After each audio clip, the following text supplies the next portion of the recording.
ये हमारी चमक चलो की शादी भी करें बिंदास एंजॉय। तो चलते हैं हम शादी की तरफ। क्या क्या हुआ शादी में हम जानते हैं और देखते हैं चमक चलो ने और क्या क्या मस्ती की। तो लेट्स गो।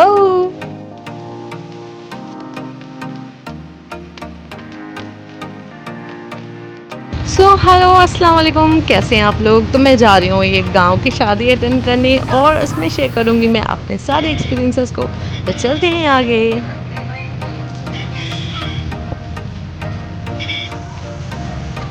ऑटो। तो अब हम पहुंच चुके हैं अपने गांव और हमारे गांव में ये बहुत ख़ास मज़ार है जहाँ पर हम इसको हाजी दादा की मज़ार कहते हैं, जिससे हमारी बहुत सारी जनरेशन्स चली हैं। ये कहा जाता है, बताया जाता है। तो यहाँ पर अगर कोई मुराद भी मांगी जाती है तो वो ज़रूर पूरी होती है। तो अगर आपको कोई मुराद भी मांगनी है तो आप पूरी कर सकते हैं, क्योंकि ऊपर वाले को कुछ नहीं चाहिए होता बदले में, सिर्फ आपकी एक यकीन, आपकी नीयत, बस यही चाहिए होता है। तो आप जहाँ से भी देख रहे हैं इसको आप मुराद मांग सकते हैं और वो ज़रूर पूरी होगी। ये मैं यकीन के साथ कहती हूँ, क्योंकि यहाँ हम लोग इसलिए भी आए हैं बिकॉज़ मेरे हस्बैंड की तबीयत बहुत ख़राब थी और यहाँ पर मुराद मांगी गई थी कि हमारे घर के इंसान की, मेरे हस्बैंड की अच्छी हो जाए तबीयत। सब लोगों ने बहुत ये किया था प्रे, तो वो ठीक हो गए हैं माशाल्लाह। तो हम लोग यहाँ पर चादर चढ़ाने आए थे, तो सोचा कि आपसे शेयर करूँ, क्योंकि हर इंसान की लाइफ में कुछ ना कुछ प्रॉब्लम्स होती हैं। तो आप यहाँ पर अपनी प्रॉब्लम्स के साथ यहाँ पर मुराद मांग सकते हैं।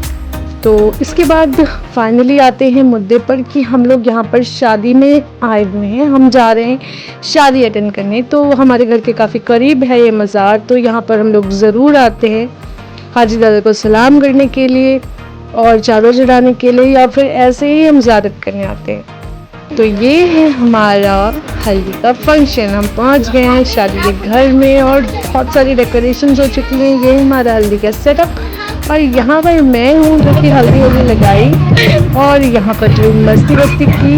ये देखें कि गॉगल्स बहुत सूट कर रहे थे मुझे, तो मैंने इनको लगाकर बहुत अच्छी सी पिक ली और मुझे बहुत क्यूट लग रही थी ये और लुक बहुत प्यारा आ रहा था। तो होती है दुल्हन की एंट्री और पर्दा ना उठाओ, पर्दा जो उठ गया तो राज खुल जाएगा।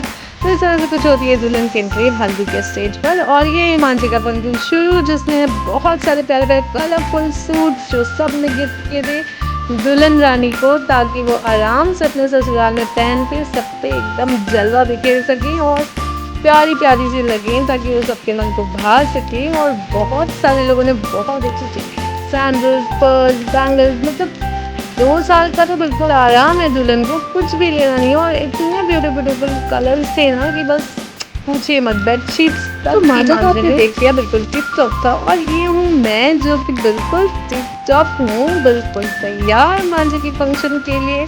एंड फाइनली बहुत ज़्यादा मेकअप करने के बाद भी मुझे ये कॉम्प्लीमेंट्स मिल रहे थे या फिर कमेंट्स मिल रहे थे कि आपने तो मेकअप ही नहीं किया है।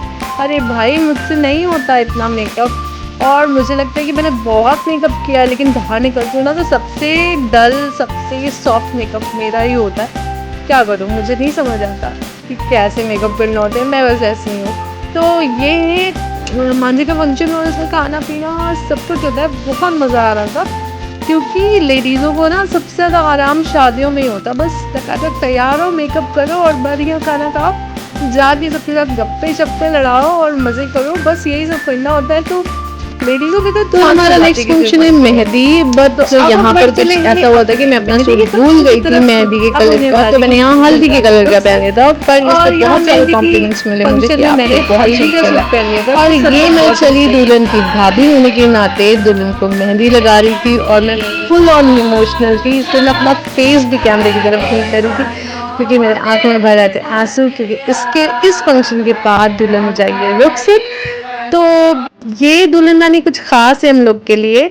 और यहाँ पे भी मेहंदी का पूरा चल रहा था, जिसको जहाँ मौका मिल रहा था मेहंदी लगा रहा था। और ये देखिए कितनी ब्यूटीफुल सी हाथों में ब्यूटीफुल सी मेहंदी है। तो हम सब रेडी होकर कर रहे थे बारातियों का इंतजार और उधर हुई थी दुल्हन रानी बिल्कुल तैयार।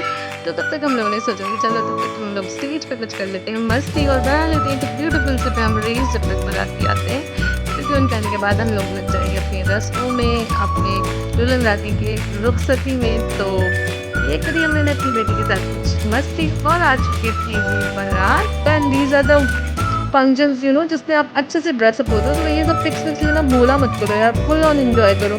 और ये आ गया कि बारात दूल्हे राजा आ चुके थे। मैं दूर से ही सबका नज़ारा ले रही थी क्योंकि वहाँ पर बहुत ज़्यादा भीड़ थी, सारी रस्म चल रही थी, सारे लोग थे। लेकिन मेरा तो नींद से हाल बेहाल था और मैं सोच रही थी कि कब दुल्हन रानी रुखसत होगी और मैं सोऊंगी, लेकिन ऐसा हो नहीं सका। दुल्हन रानी की रुखसत होने का बहुत टाइम था। खैर मैं फाइनली जाके सो गई। फिर उसके बाद मुझे बहुत सारे लोगों ने आकर उठाया कि उठिए, अरे दुल्हन की भाभी उठिए, दुल्हन रानी रुखसत हो रही है। तो मैंने फटाफट उठी और आंखों को सही किया। उसके बाद हम चले वलीमे की तरफ और दुल्हन रानी रुखसत हो चुकी थी। ये है वलीमे की पिक्स जहाँ पर हमने खाया पिया ऐश किया और बहुत लेट हो चुका था। तो ससुराल वालों ने थोड़ी सी डांट भी लगाई हम लोगों की कि आप लोगों ने बहुत लेट कर दिया। देखिए सारी कुर्सियाँ खाली, सब लोग चले गए, सिर्फ आप हैं और घर के हेल्पर्स बच्चे में। खाना बहुत टेस्टी, खाना तो बहुत टेस्टी, यम। और फाइनली हमने अपने सफ़र को तय किया और ये है मैं गाँव से के सीधा शहर और ये है हमारा लखनऊ का शहर जहाँ पर मैं मॉर्निंग में पहुँची स्टेशन और स्टेशन से हम जा रहे हैं अपने घर। और ये ठंडी ठंडी हवा और वो एंजॉयमेंट शादी का, तो शादी का तो जो एक्सपीरियंस होता है ना, हैप्पीनेस और एक्साइटमेंट का, वो पूछो मत। उसके बाद हम लोग बेन चिंतेन होते हैं ना, शादी में थोड़ा ओवर जो है ना ग्रूमिंग हो जाती है, तो वो एक अलग से बेनिफिट है। तो फाइनली मैं बहुत खुश थी। और ये गोमती नगर का एरिया जहाँ से मैं क्रॉस कर रही हूँ अपने घर के लिए, यहाँ की ग्रीनरी बहुत ज़्यादा हो चुकी थी क्योंकि मुझे काफ़ी दिन हो गया था अपने शहर को छोड़े हुए। तो मैं बहुत बहुत बहुत मिस कर रही थी because Lucknow is my dream city. Till then bye bye, subscribe my channel and like my video. So तब तक के लिए गुड नाइट, सत श्री अकाल, खुदा हाफिज़। आगे